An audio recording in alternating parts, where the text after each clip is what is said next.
अगर कोई हमारे हाथ से हमारी उंगलियां काटने की कोशिश करे या हमारी भुजाओं से हमारी हथेली काटने की कोशिश करे तो किस तरह का कष्ट होगा आपको। वही कष्ट पहुंचाया है चाइना ने हमें लद्दाख पर अपनी लालची नजरें गड़ा के, और वहां हमारी सीमा का एक एक इंच बचाते हुए हमारे 20 जवान शहीद हो गए हैं। क्या भूल पाएंगे आप उनकी माओं के आंसू, उनकी विधवाओं की चीखें और उनके बच्चों के दिए बलिदान को। क्या ये सोचना ठीक है कि सेनाओं का जो सरहदों पे जो युद्ध होता है वो सिर्फ सेनाओं का होता है, वो सिर्फ सरकार का होता है? क्या उसमें हमारा कोई योगदान नहीं है? क्या हम भूल गए वो वक्त जब महात्मा गांधी जी ने कहा था अगर अंग्रेजों की रीढ़ तोड़नी है भारत में तो उनके बनाए हुए हर उत्पादन का बहिष्कार करना पड़ेगा।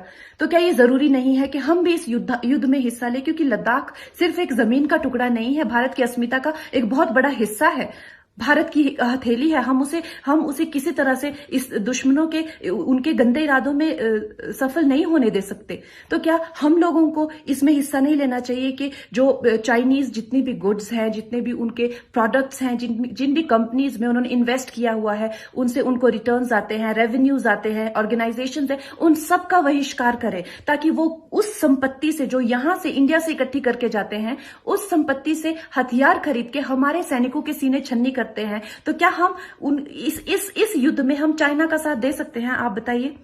ये क्या हमारा कर्तव्य नहीं है कि हम अपनी सेनाओं का और अपने सरकार का साथ दें? तो हमें प्रतिज्ञा लेते हैं कि हम आत्मनिर्भर बनेंगे और चाइनीज गुड्स को बिल्कुल बॉयकॉट करेंगे और इस युद्ध में हिस्सा लेके भारत को जिताएंगे। जय हिंद।